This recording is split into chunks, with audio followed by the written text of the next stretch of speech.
Hi everyone, আমি সঙ্ঘমিত্রা। আজকে চলে গেলাম সার্কাস দেখতে। সবাই মিলে চলে গেলাম, ছেলে মেয়ে আমার ননদ সবাই মিলে চলে গেছি। দেখতে পাচ্ছ খুব ভিড় কিন্তু সার্কাস দেখতে। আমি এই প্রথম গেছি, এর আগে আমি কোনো দিন যাইনি। তো গেছিলাম অজন্তা সার্কাসে। একটু এইটা হচ্ছে আমাদের খুব নামকরা সার্কাস, অজন্তা একটু ফেমাস আছে নামটা। তাই চলে গেছিলাম অজন্তা সার্কাসে। দেখতে পাচ্ছ এই দেখো আমার নন্দাই আবার কত আনন্দ করে ওখানটায় নাচ শুরু করে দিয়েছে।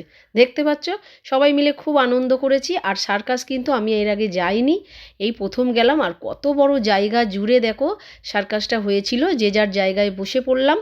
এখনও লোকজন আসছে, শো শুরু হয়নি। তা বলতে বলতে শো শুরু হয়ে গেছিলো। দেখতে পাচ্ছ মেয়েরা কত সুন্দরভাবে হেঁটে আসছে। এই দেখো সার্কাস মানেই হচ্ছে জোকার। খুব ভালো লাগছিল, খুব আনন্দ করেছি। আমি যেহেতু প্রথম গেছি, আমার খুব ভালো লেগেছে সার্কাসটা। তোমাদের কেমন লাগলো তাই তোমাদেরকে একটুখানি শেয়ার করলাম ভিডিওটা ভালো লাগলে কিন্তু অবশ্যই লাইক কমেন্ট করে দিও। আর যারা যারা সার্কাস দেখতে চাও চলে আসবে এখানটায় অজন্তা সার্কাসে। এটা আমরা গেছিলাম পার্ক সার্কাসে, খুব সুন্দরভাবে ভালো লাগলো। আর দেখো পান্ডাটা কি সুন্দর হেঁটে আসছে। চলো টাটা।